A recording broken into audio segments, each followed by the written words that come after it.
আমাৰ দলত আজি বহুকেইজন লোকে ব্যক্তি আমাৰ দলত যোগদান কৰিছে বিভিন্ন ৰাজনৈতিক দল সামাজিক সংগঠন বা ছাত্ৰ সংগঠনৰো কেইবাজনো লোক প্ৰায় 2 শতাধিক লোক আজি আমাৰ দলত যোগদান কৰিছে আৰু মই সকলোকে আমাৰ দললৈকে স্বাগতম জনাইছোঁ অসমৰ সমাজ জীৱনৰ চিনাকি মুখ কমল মেধি নতুবা আমাৰ কুলদীপ বৰুৱা তেখেত চিপাঝাৰৰ যোৱাবাৰৰ কংগ্ৰেছৰ কেণ্ডিডেট আছিল তেনেকৈ আৰু বহুকেইজন সকলোৱে চিনি পোৱা লোক আজি আমাৰ দললৈ আহিছে আৰু মই আশা ৰাখোঁ যে আমাৰ দলৰ আদৰ্শৰ মাজেৰে সমাহিত হৈ সুন্দৰভাৱে দলৰ জৰিয়তে ৰাষ্ট্ৰক সেৱাৰ কৰাৰ সুবিধা পাব আৰু আমি সকলোকে দললৈ স্বাগতম জনাইছোঁ চাওক আজিৰ তাৰিখত দল সদায় আদৰ্শৰ ওপৰত থাকে কংগ্ৰেছ দলে এতিয়া নিজৰ আদৰ্শৰ ওপৰত নাই এটা পৰিয়ালবাদ বচাবৰ কাৰণে তেখেতসকলে সৰ্বোচ্চ ত্যাগ কৰি যিমান পাৰে পৰিয়ালতান্ত্ৰিকভাৱে কাম কৰি আছে গতিকে ইয়াত কোনো ৰাষ্ট্ৰপ্ৰেমী লোকে তাত থকাৰ পৰিৱেশটো নাই গতিকে ৰাষ্ট্ৰক ভাল পোৱা মানুহ কেনেকৈ কংগ্ৰেছত থাকিব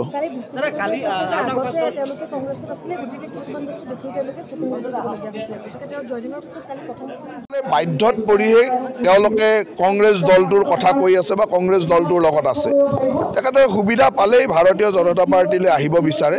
আৰু আমিও তেখেতসকলক স্বাগতম জনাবৰ কাৰণে ৰৈ আছোঁ কোনো অসুবিধা নাই উচ্চাকাংক্ষা নোলোৱাকৈ দলটোৰ মাজেৰে ৰাইজক সেৱা কৰাৰ মনেৰে আহক আমি তেওঁলোকক আদৰিলৈ সম্পূৰ্ণৰূপে ৰৈ আছোঁ গতিকে যোনে দলটোত আহিছে তেতিয়া দলত দেখা পায় যে আচলতে কেনেকৈ দলটোৰ মাজেৰে ৰাষ্ট্ৰখনক সেৱা কৰে বা মোদী ডাঙৰীয়া ডক্টৰ হিমন্ত বিশ্ব শৰ্মা ডাঙৰীয়াৰ কৰ্মদক্ষতা ৰাষ্ট্ৰপ্ৰেম আৰু বিকাশৰ ৰাজনীতি ওচৰৰ পৰা দেখে তেতিয়া তেওঁলোকে আনন্দ অনুভৱ কৰে কালি ভূপেন বৰাৰ সভাত হাইলাকান্দিত কংগ্ৰেছ কৰ্মীৰ মাজত মাৰপিট আচলতে কংগ্ৰেছত কি হৈছে এইটোতো স্বাভাৱিক কথা কাৰণ যেতিয়া ভূপেন বৰা ডাঙৰীয়াই ক'ব যে অমুকত আমি এজন মুছলমানক দিম অমুকত আমি অমুকক দিম তেওঁৰ কথাটো হ'ল যে তেওঁ ক'ৰ পৰা টকা কালেকশ্যন কৰিব পাৰিব এই কথাটো ক'লে মিয়াবিলাকে বেছি পইচা দিব গতিকে পইচাৰ আশাত তেওঁ হয়তো এই কথাটো কৈ দিছে মানে অন্তৰ্নিহিত কথাটো হ'ল যে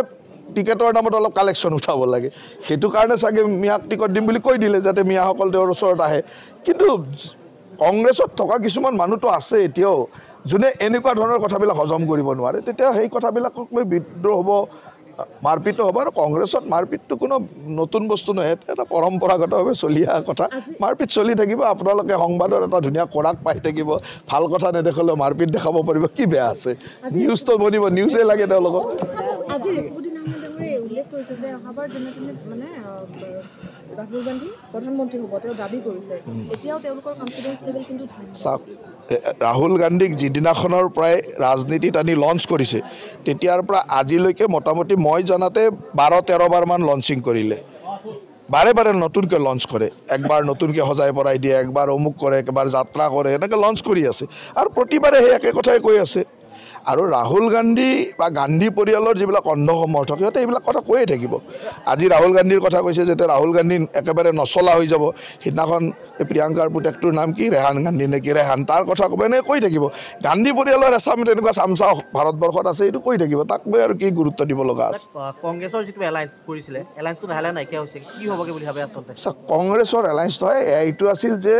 2-4টা পৰিয়ালৰ পৰিয়ালতন্ত্ৰ বচোৱাৰ এলায়েন্স গান্ধী পৰিয়াল মুলায়ম সিং পৰিয়াল লালু প্ৰসাদ যাদৱ পৰিয়াল এনেকুৱা পৰিয়ালতন্ত্ৰ বচোৱাৰ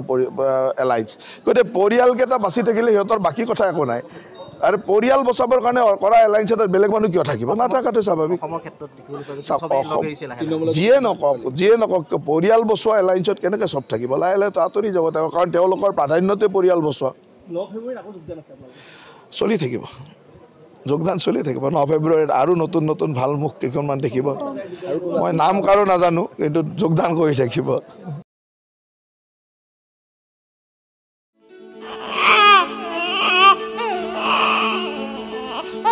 অভিনন্দন আপোনাৰ এজনী ছোৱালী জন্ম হৈছে